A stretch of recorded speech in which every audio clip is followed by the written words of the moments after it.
bandera, su conservación y restauración, nos presenta Françoise Harchondo, quien en 1978 obtuvo el grado de maestra en Ciencias Económicas por la Universidad de París, Nanterre, en el 87 el de licenciada en Restauración por la ENCRIM y en 2015 el de doctora en Historia del Arte por la Universidad Nacional Autónoma de México. Labora en la CNSPC desde 1982, donde se ha desempeñado en varios talleres como restauradora de material etnográfico, piedra y metales, pintura de caballete y cerámica. Desde 1987 ejerce en el taller de textiles, destacándose en la restauración y montaje de los lienzos de Chiepetlán, de la Sierra Tlapaneca de Guerrero y del lienzo de Cuauhtémoc de la Casa de las Meñique de Puebla, exhibido hoy en el Museo Regional de Cholula.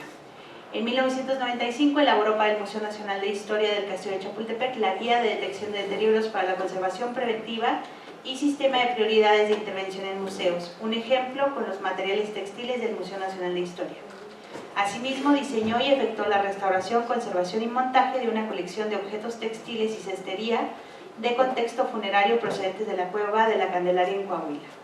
Ha publicado varios artículos en los que destacan reflexiones sobre evidencias culturales de diversos objetos, como el realizado en coautoría acerca del vestido de odalisca adquirido por el Museo Nacional de Historia, una mitra del siglo XIX, una bandera del fuerte de San Diego, Acapulco, Guerrero, que se supuso inglesa del siglo XVII, y respecto a la colección de objetos de la Cueva de la Candelaria en Coahuila. Con el grado de doctor en Historia del Arte obtenido en 2015, se especializa además de materiales textiles arqueológicos en lienzos, códices y documentos agrarios indígenas de México. En la CNSPC actualmente tiene a su cargo la restauración de una bandera napoleónica y en el Museo Nacional de Historia desarrolla en coautoría el análisis histórico y material de cerca de 300 abanicos de su colección. Muchísimas gracias.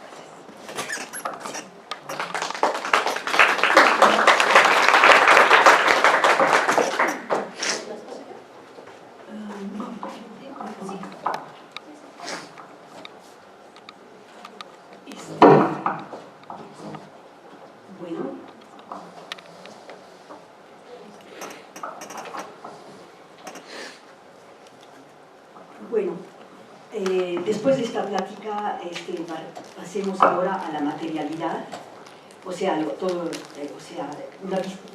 sería bien de tener una vista panorámica de la situación material de las banderas. La situación bueno, aquí, esta vista panorámica se basa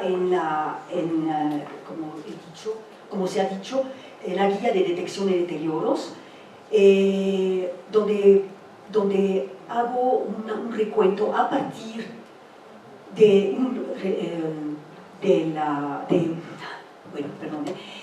un registro efectuado más o menos en esa época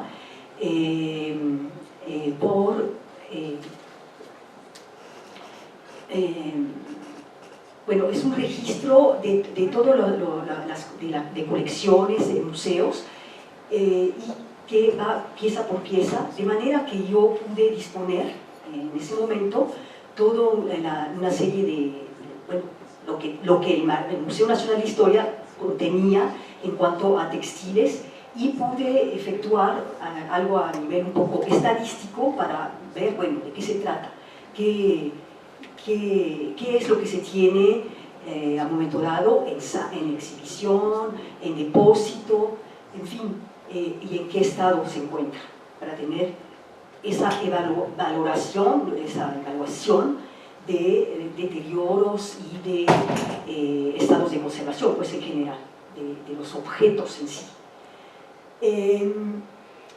He visto, viéndolo muy rápido, que la falta de limpieza era una de los deterioros mayores, tanto en exhibición y uno puede entender que también en depósito, ¿no? Hay que pensar que de esta valoración tenemos siempre en en textiles como un 25% de piezas desahuciadas, un 13% de piezas sucias y un 52% de piezas exhibibles, o sea, una posibilidad de poder turnarse al momento dado las piezas, ¿no? Pero también hay que pensar que lo que está afuera, que está bastante sucio, se incorpora en los depósitos, y en los depósitos pues, es mayor número entonces de piezas que necesitan limpieza, ¿no? Entonces, yo con ese trabajo insistía en una visión un poco para incidir en esas piezas, de una sistematización en cuanto a procesos, ¿no? Si el mayor problema a un momento dado es la suciedad, bueno, bastante mayor, es cómo encarar la posibilidad de asistir a esas piezas, ¿no? Entonces, bueno, pues en general se necesita un proceso de limpieza, ya sea acuoso, ya sea en seco, en fin, las cosas podían agruparse en necesidad, tanto de una cosa como de otra. Imaginemos que estamos con un equipo, ¿no? Efectivo, eficaz, y que se hace esto de manera sistemática, y entonces disponemos de mayor número de piezas a un momento dado y que puedan ser rotadas por un cierto tiempo. Porque hay que pensar que el Museo Nacional de Historia en los años 40 es cuando ya se forma como tal, y pues muchas piezas quedan expuestas desde entonces. Bueno, no hablo hasta ahora porque como hubo ya algunos señalamientos, etcétera, en este tiempo, entonces pues sí se ha solucionado de alguna manera algunas cosas, sí se han.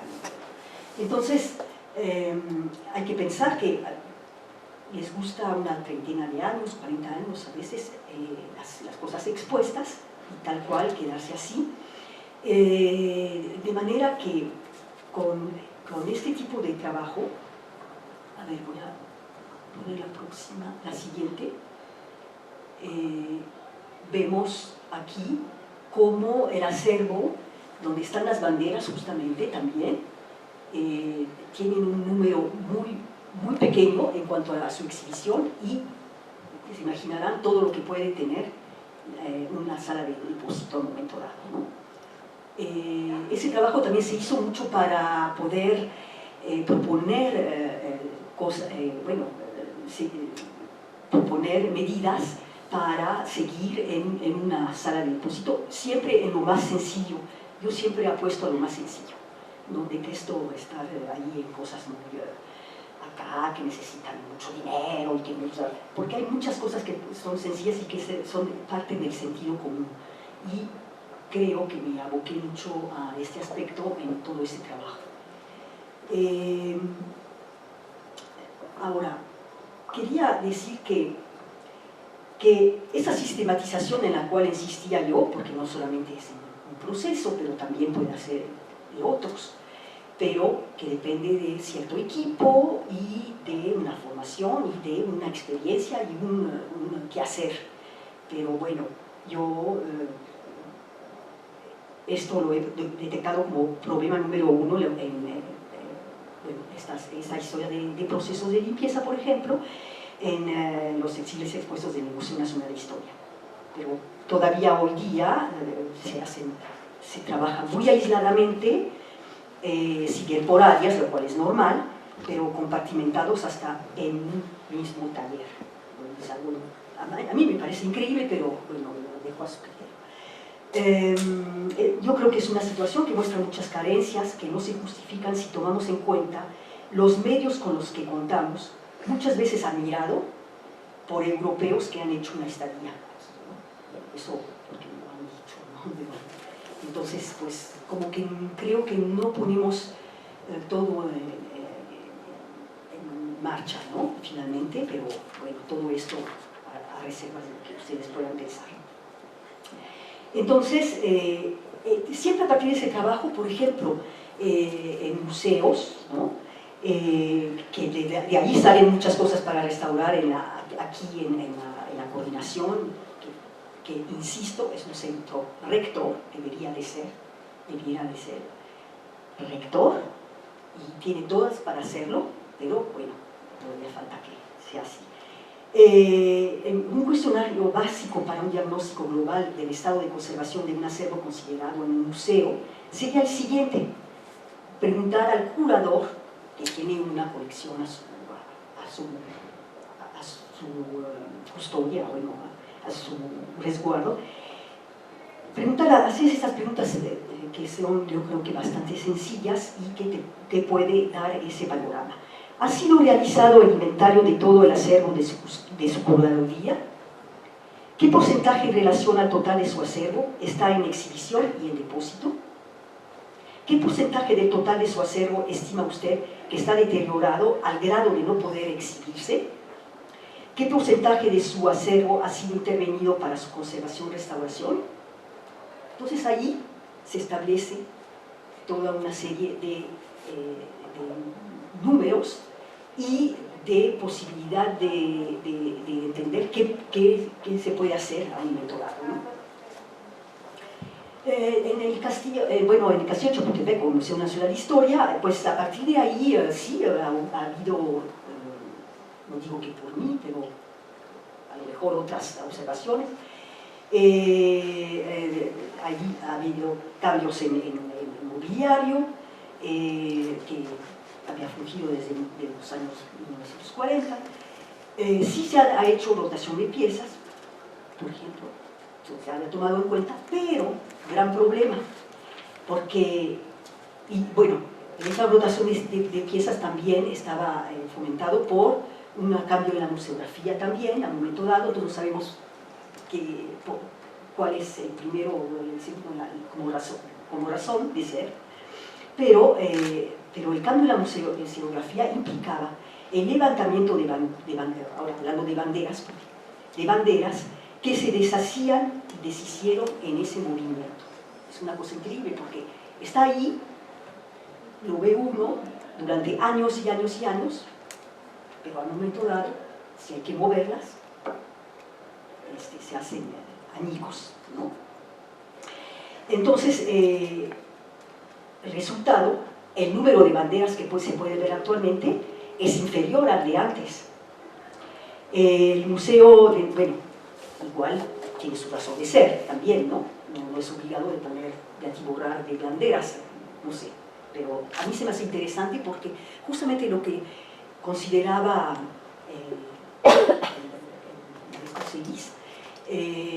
las localidades es increíble. Yo le decía a una amiga, la investigadora, ¿no? Le digo, pero es increíble porque todas esas banderas son miles de localidades, increíble y interesante. Y entonces veo que no tenía tanta, mi extrañamiento se justifica con lo que dijo, y ya hasta me digo, bueno, andaba yo bien en mi reflexión, ¿no? Entonces, el número de banderas llega a ser al inferior al de antes en cuanto a exhibición.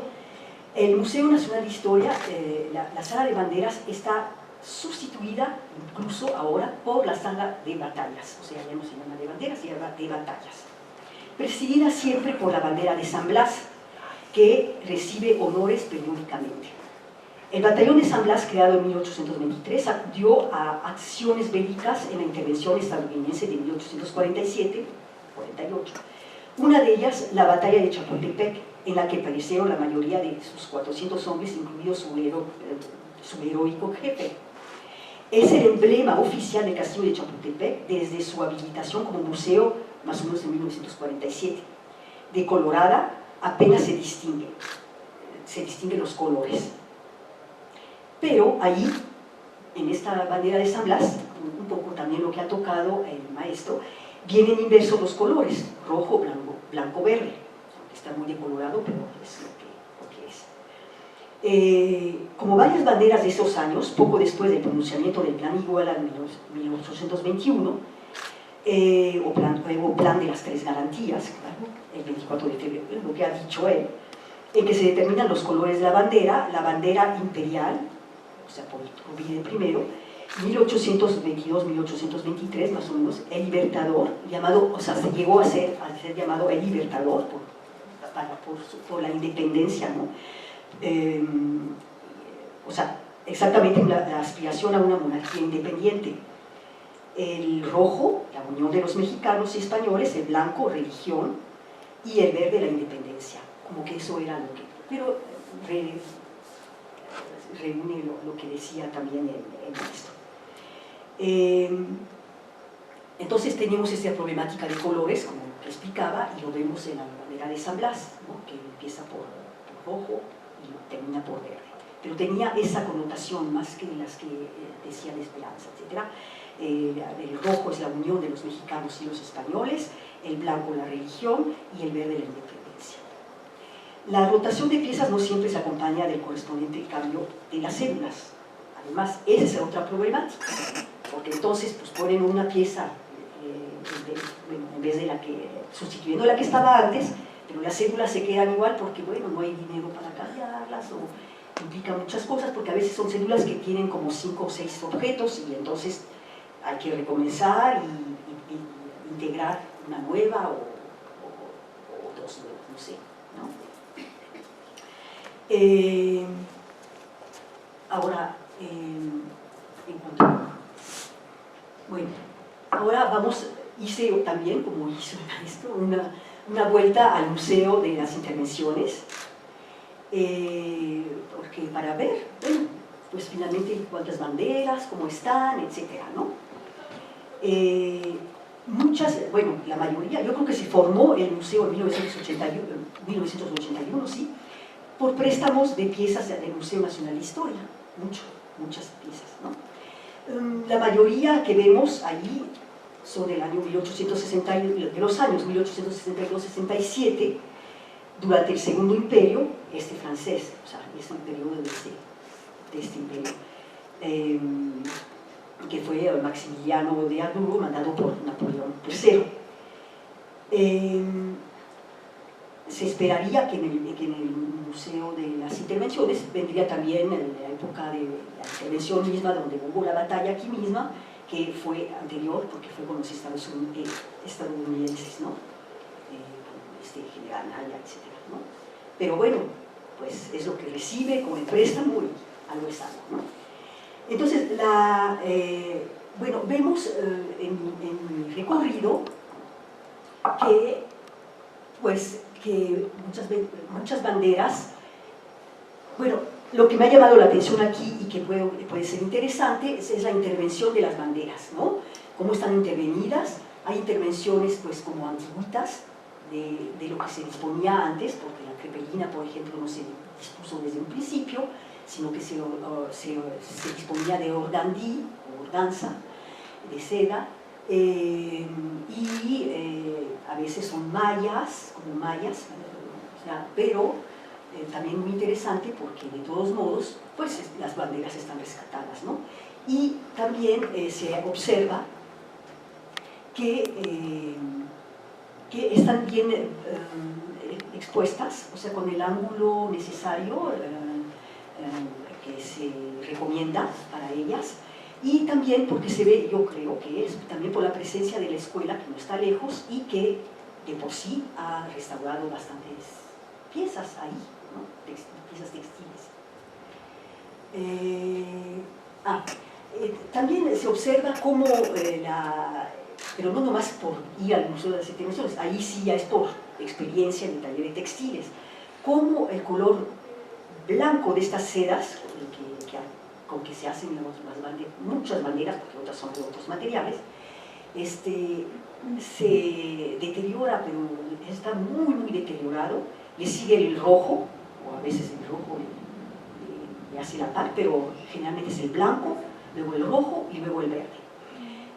Allí, cuando vemos estos fenómenos, aquí estamos en el siglo XIX, no nomás en el siglo XIX, sino en las fábricas del siglo XIX, que seguramente provienen de Europa y las que se compran aquí en México, esas telas, ¿no? Porque también hay una producción mexicana, pero una producción menos moderna y menos que hacen menos uso de esos químicos que hace estos fenómenos, ¿no? en la tela de deterioro. Entonces, si muchas veces por el deterioro de la tela podemos ver, esto es siglo XIX,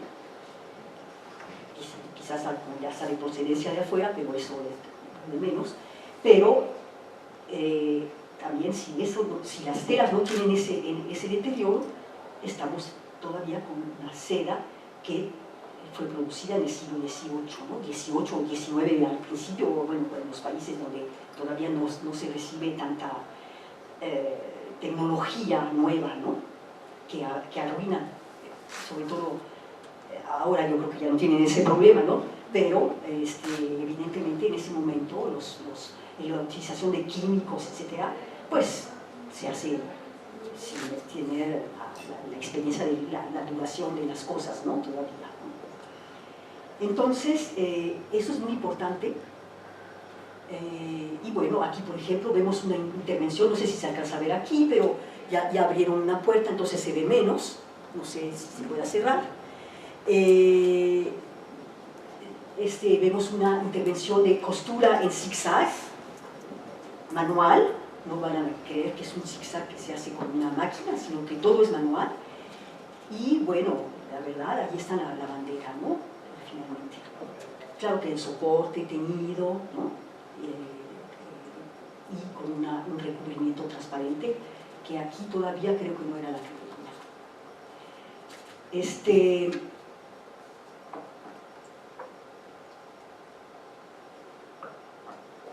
Sí, aquí es para decir, aquí también está enseñando estos deterioros de la seda, sobre todo, en particular en los campos blancos de la bandera, ¿no?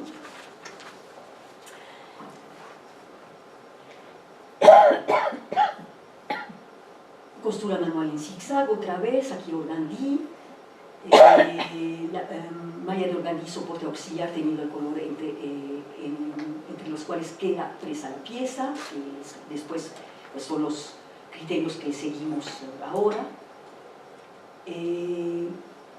Aquí normalmente cuando se cubre algo que tiene cierto relieve como los bordados, hay una costura que se sigue alrededor y se recorta la tela crepelina, en este caso la tela transparente, para dejar aparecer no perderse el relieve y también la textura, ¿no? Del bordado. En este caso está cubierto y se ve por allá como la misma tela con cierto deterioro pues deja ver un color más vivo abajo. Bueno, para decir que esto es un paño de lana y decir que, bueno, no nomás se componen de seda las banderas, ¿no? Además es interesante porque hay tres, o sea, es una de las tres que hay en el castillo de Chapultepec.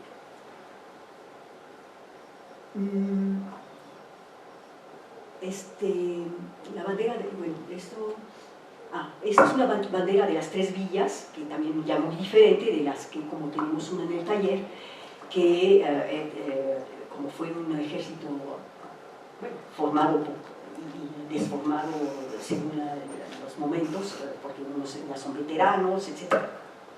Entonces esto ya formado ya bajo Iturbide a un momento dado, que retoma esos colores que se han hablado, pero no nomás bajo él, o sea, puede ser más tardío, ¿no? Porque además ni siquiera está la corona imperial, etc. Bueno.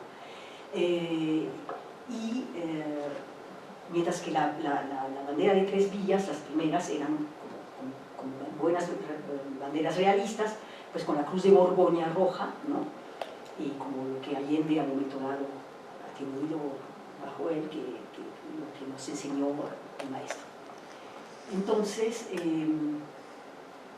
bueno, y si uno lee la explicación de, por ejemplo, la bandera del regimiento y después batallón de las tres villas, abanderó a uno de los cuerpos de más larga historia, más de 70 años, como instituto de fama y de confianza del virreinato, del imperio y hasta de la república. Pero siempre con esa preocupación de independencia. Bueno, aquí hablaba de intervención con costura a mano de la obra entre soporte auxiliar y termina de seda. Pero también se ve que es un zigzag, ¿no? Creo, en este caso. Esto lo pongo porque también como una intervención curiosa, que no creo que se haya llevado nunca a cabo aquí, pero justamente el original está apresado en una red de costura manual, cuya pérdida casi total, o sea, del original, aquí se alcanza a ver pedacitos, y el verde que está ahí, no es una mancha, es verde de la bandera, deja ver de plano, lo que queda es la entretela, ¿no? Que resiste el bordado, que obligadamente tiene que llevar esta entretela cuando se trata de bordados de esa manera. Y bueno, pero resulta que bueno, eso es lo que se ve en el museo, pero a la parte de atrás hay una inscripción impresa y que habla justamente, dice que es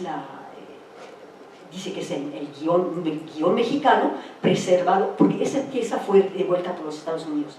Por cierto, 54 piezas conté en el catálogo del Museo Nacional de Historia, fueron devueltas por los Estados Unidos, pero no dice la fecha exacta ni nada. Bueno, pues no podemos saber de esto, es interesante, pero 54 piezas. Entonces es una de ellas, y fue preservada con un método original. Eso me encantó, porque efectivamente es muy original ese método, por Amelia Fowler, ¿no? Y parece que dice 1913, pero ya eso habría que verlo en realidad.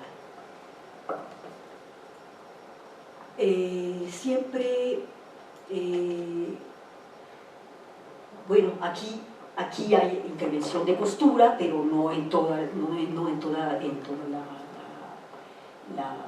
las zonas de la bandera.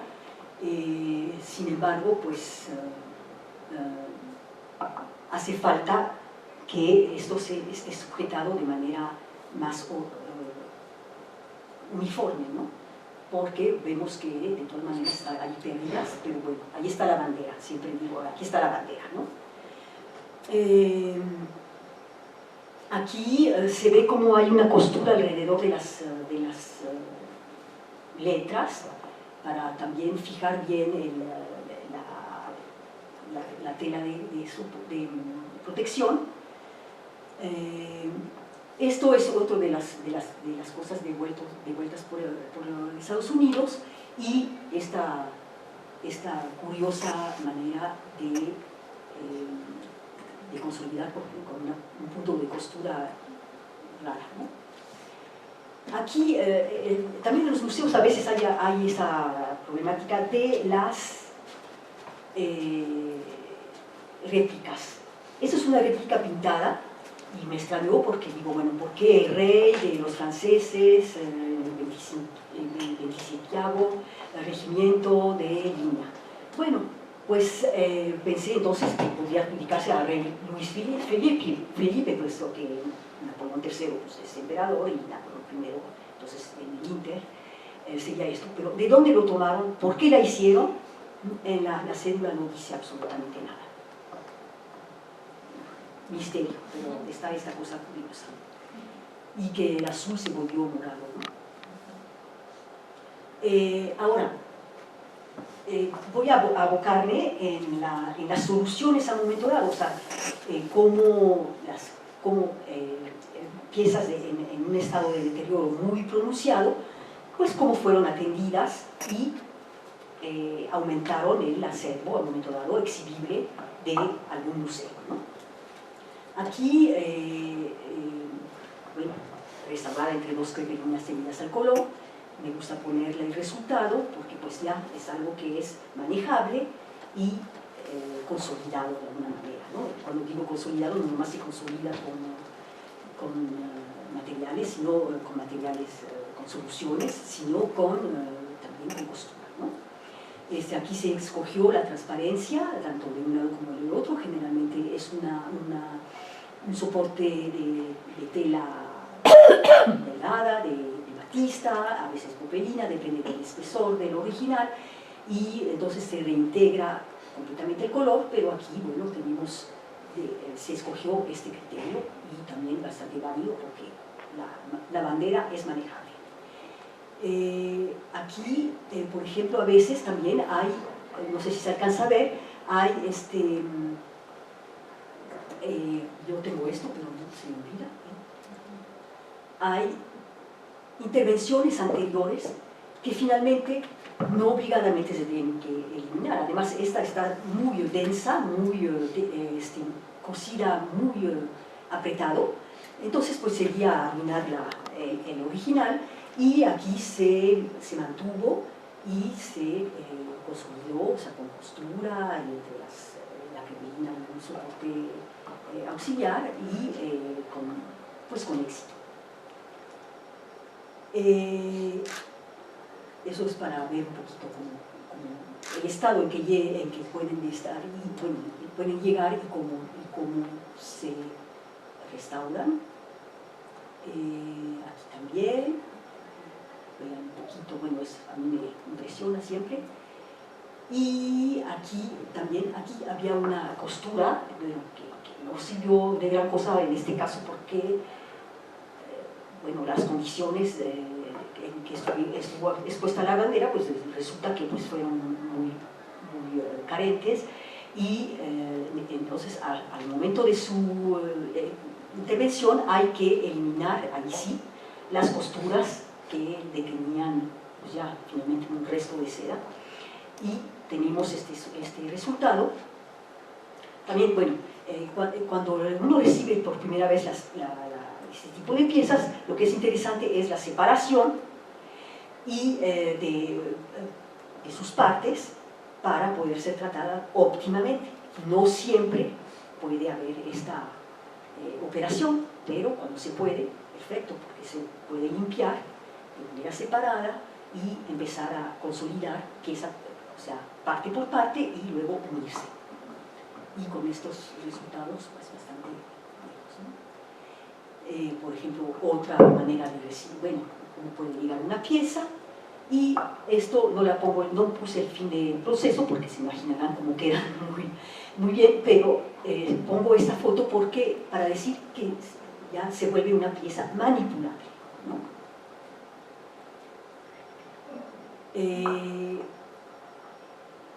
Esto era, bueno, perdón, bueno, ya ahora no sé qué pasa, sí, perdón, me equivoqué. Esto es para mostrar cómo se pueden separar las piezas, las partes, ¿no? Los campos, y entonces pueden ser a un momento dado mejor tratadas para luego reunirse, ¿no? Y aquí, esto sería la costura del criterio actual, ¿no? Que es el famoso Rigisberg, que sale de una ciudad suiza, que seguramente empezó a restaurar cosas después de la Guerra Mundial, ¿no? De la Segunda Guerra Mundial. No lo sé exactamente las razones, pero de ahí sale esta costura que aprisiona muy bien el original entre las dos capas, una transparente y la otra, a veces transparente también, pero otras veces mate, ¿no? O sea, otro ejemplo.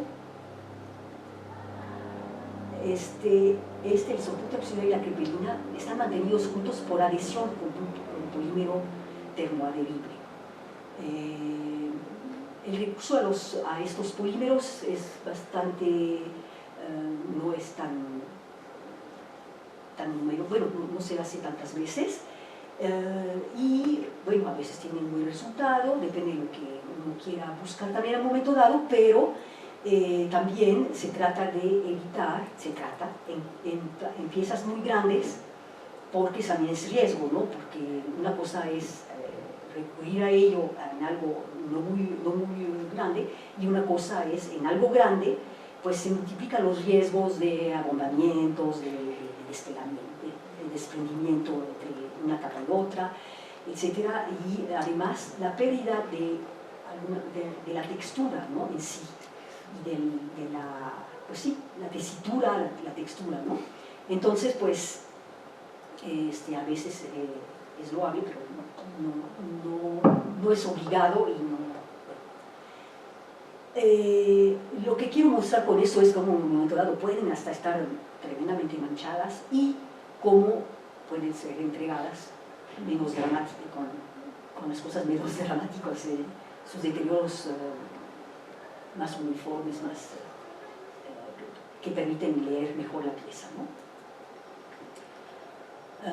Aquí también como de este lado, justamente el rojo, como tiene esta intervención anterior, ¿no? Para sujetar desesperadamente lo que se está cayendo, y bueno, finalmente el final de la restauración, de la intervención aquí en la CNCPC. Ahora, yo no sé qué horas son, yo no sé si valga la pena continuar. 2:37. Ah, Sí, 37. Claro. Sí, no sé si Sí. hago un poco una historia de esto, Sí. una historia de esto, no tanto para o sea, esto ahorita está en el taller de textiles, pero tratando de tener una solución, etc. Aquí ahora si está en el taller de textiles, hay que entender que es la cuarta vez que viene a restauración. Entonces se imaginarán estar interviniendo una pieza por cuarta vez, bueno, entonces es tremendo, entonces ahorita pues es una problemática, etc. Bueno, no me alargo sobre esto, no es tanto el motivo ahorita. Esta pieza, bueno, les digo así más o menos, fue hasta llamada Jolly Roger o bandera corsaria, más prudentemente porque de este lado hay unas expresiones que ahorita les describo, pero hasta llegó a llamarse pirata, ¿no? Jolly Roger son símbolos de piratas, ¿no? Entonces, por cuarta vez en la CNCPC, por estado de deterioro avanzado del soporte, deficiencias en la intervención y descuido porque también tuvo una abertura en el campo blanco de esta bandera, entonces llega ahí para su tratamiento. Entonces a mí me llamó mucho la atención porque resulta que los datos de la pieza consignados hasta hoy en el catálogo de banderas y el número de revista México en el tiempo, dedicado al tema de comercio y piratería en las costas de la Nueva España, nos informan que es, cito, una bandera inglesa quitada al filibustero inglés Cromwell en la Baja California a fines del siglo XVII. La misma foto de la pieza ilustra el artículo de Marita Martínez del Río de Heredo, quien la tilda al pie como una de las banderas Jolly Roger, así llama ella, del pirata Cromwell, llamado el Coromuel, que estableció su cuartel general entre La Paz y Los Cabos en Baja California. En un lado, la pintura representa un clásico templete de frontón de medio punto con la palabra Constitución arriba y de 3 columnas. En cada fuste se enrolla una filatelia con, en lengua inglesa, el lema correspondiente: Justice, Wisdom y Moderation. Junto al templete, una figura uniformada con casaca abotonada, banda terciada, pantalones ajustados y tricornio, apunta a ser la de un ejército decimonónico. En el otro lado, un jinete con armadura, escudo y morrión, suerte de centurión romano o guerrero medieval, que blande la espada montado en un blanco alazán de coces, trae en su adarga el lema de origen pío, noli me tangere. Bueno, aquí no se va a ver, pero bueno, créanme, increíble, pero sí, aquí. Entonces, alarma sísmica. ¿Cómo? Ah, no es cierto, no es verdad. Es Bueno, prueba de audio. Ay, es que empieza, perdón, es que empieza así. Bueno, si pueden cerrar la puerta, por favor.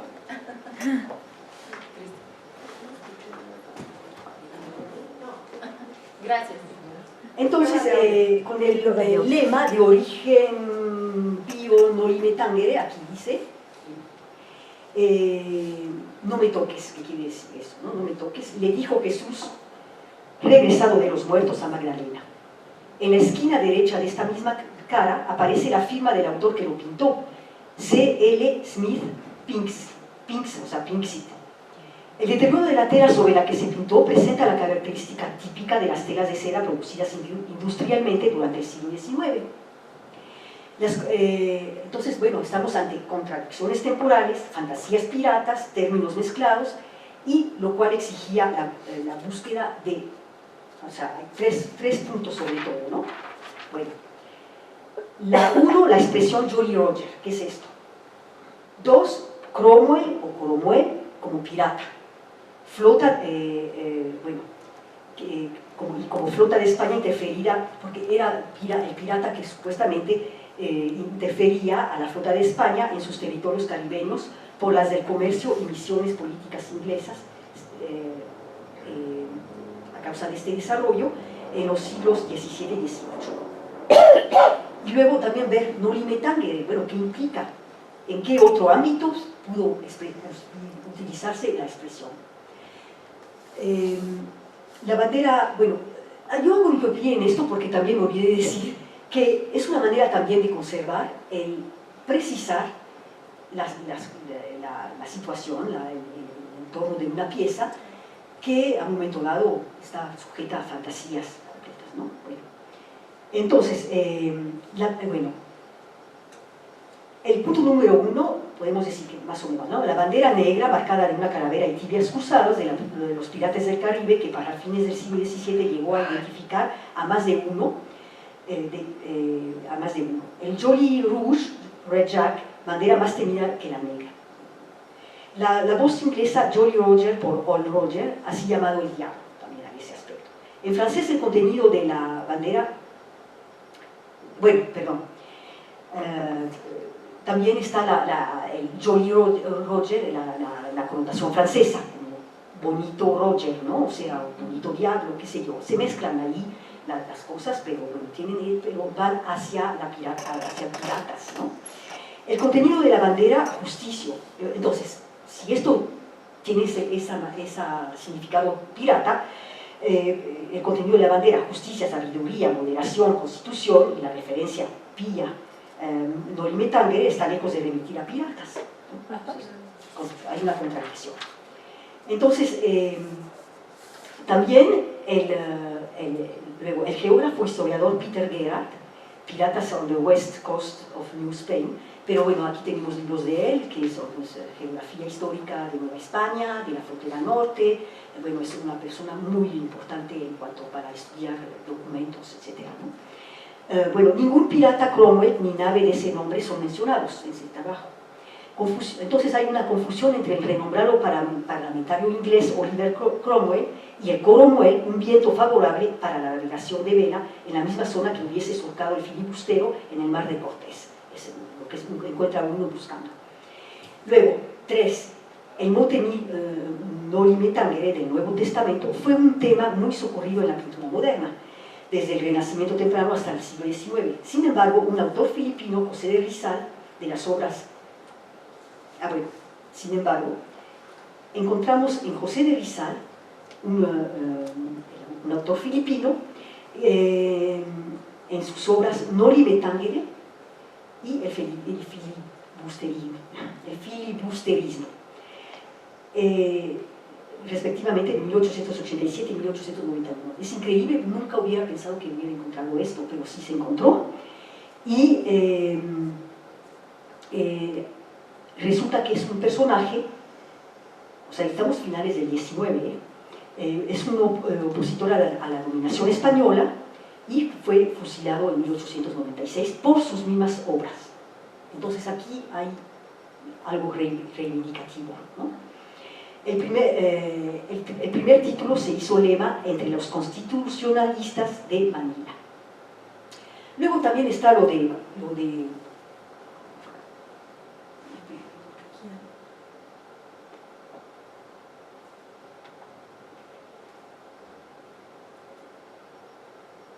bueno, eso ya lo hemos visto, pero no les puse a tiempo. Y también esta connotación de este caballero como un poco el de Santiago, y hay que pensar que Santiago Matamoros, montando un caballo blanco, es también el Santiago el patrón de España, el de Cuba, el de Manila y de su fortaleza. O sea, sí, varios otros más, no estoy indígena. Pues esto es lo que a un momento dado nos ayuda a contextualizar. Y bueno, no sé si ya le paro, porque iba a hablar un poquito de lo que se está haciendo actualmente, bueno, de mi parte, la bandera napoleónica, una bandera que se recibió en 87 en el taller de textiles, en este estado, como lo ven a la izquierda, y bueno, y que finalmente fue restaurada, etcétera, en lo que muestra el final del proceso, una bandera también nuevamente rehabilitada, rescatada, bueno, restaurada, ¿no? Se pueden ver que se entregó así, no sé exactamente por qué, pero con ciertos faltantes en la parte roja, muy evidentemente dañada, aunque la parte blanca es la más dañada, pero como ya está restaurada, no se alcanza a ver porque es blanco sobre blanco, y aquí se alcanza a ver la entretela del bordado, el blanco todavía alrededor de las figuras bordadas. Entonces llegó aquí nuevamente en 2012 y es la que estoy interviniendo actualmente. Se terminó el anverso, el reverso, el chiste, y que también eso complica, pero que lo hace más complejo, es de reintegrar, entre comillas, o sea, con tela, con injertos, con costura, las partes blancas separadas que dejan ver la entretela. En la parte, bueno, aquí se ve, aquí ya terminado, cómo queda, que finalmente es una especie de reintegración a base de crepelina, de batista teñida, ¿no? Y de injertos y de costura, y de hilos al color, ¿no? Entonces esto se llega así. La parte azul evidentemente es la menos dañada, es también la que brilla más, quiere decir que el metal encima ha reaccionado menos que el metal encima de las que se deterioran más, que están muy negruzcas en general. Y por fin, bueno, eso es la corbata de la bandera, que se está también ya tratando de restaurarla, de terminarla, la corbata y el moño.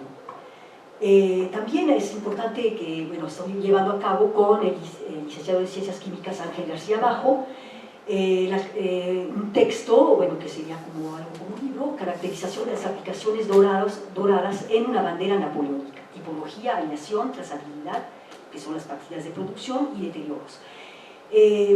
Esto me va a ayudar también, ya terminado bien, a aprehender los deterioros y poder, al momento de la limpieza de los hilos metálicos, hacerlo de la manera la más sencilla y la más correcta en cuanto al tipo de deterioro que tiene, y también hay que decir que esta bandera en sus hilos metálicos ha recibido hasta el lápiz de fibra de vidrio, lo cual pues, no es muy recomendable, y sobre todo que los restos de dorado, que es un dorado al fuego, por cierto, que también eso es bastante histórico porque entre tanto fue prohibido porque se hace a base de mercurio, y pues las inhalaciones de mercurio pues, no son bienvenidas para el ser humano. Entonces, evidentemente tenemos capas, lo alcanzamos a ver, capas muy delgadas de oro. El dorado pues, se ve más en el azul, ¿no? Pero bueno, esta es la problemática actual en cuanto a México. Pues, muchísimas gracias.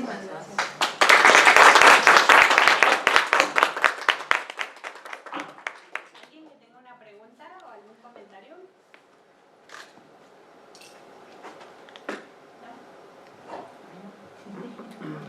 sin comentarios. Pues a mí para cerrar ya, me gustaría retomar esta parte donde Françoise nos dice que justo el contexto es una forma de conservar, y yo creo que un punto importante donde se han unido estas dos pláticas es que justo sabemos cuál es el contexto del devenir histórico de la bandera de México, pero también resaltar que desde la coordinación, desde el ejercicio de la restauración, se pueden recuperar una serie de datos históricos que dan fuerza a estos momentos, que han conjuntado una cadena cronológica, pues para explicarnos por qué somos quienes somos en la actualidad. También me parece muy adecuada esta última parte de la plática de François, dado que podemos ver claramente cuál es el proceso de conservación y cómo durante cada uno de los pasos a seguir podemos justo ver este análisis simbólico del que también nos habló el maestro Pedro Celis, que podemos ver este desarrollo tecnológico, pero sobre todo ideológico. Y bueno, pues agradecerles a ambos. Fueron unas conferencias excelentes. Y bueno, Dani, ¿quieres dar un comentario? Gracias. Bueno, agradecer a François por esta plática súper interesante. Me parece que es importante pensar en la relevancia de las banderas a nivel construcción de la identidad nacional y de muchos, en muchos sentidos, pero también enfrentar la presencia súper relegada que tienen en los discursos museográficos, en la protección legal. Estaba pensando en cuestiones de tráfico ilícito, por ejemplo. Es algo que es muy poco conocido, es muy fácil de traficar, es muy fácil que se encuentren en colecciones privadas en el extranjero, y que por eso en realidad el rescate de las banderas y el rescate de la relevancia que tienen para la historia de México ha sido a través de especialistas y de conservadores que están interesados, y es algo pues que en la realidad de los objetos que le interesan al público en general creo que han estado muy relegadas, que esto se transmite y se transfiere a estos discursos museográficos que mencionaba François, con muy poca información, con cédulas equivocadas o que no las cambian, o que en realidad no dan mucha explicación y que no fomentan el interés de la gente. Y me parece que el trabajo de los especialistas interesados es súper relevante, y pues eso, agradecer todo el trabajo de investigación que hay detrás del conocimiento y de la conservación de los ejemplos que tenemos de banderas. Ha sido súper interesante, súper enriquecedor. Espero que todos ustedes lo hayan disfrutado y lo hayan encontrado muy interesante también, y pues agradecerle su presencia y pues a François y al maestro Celis por su participación.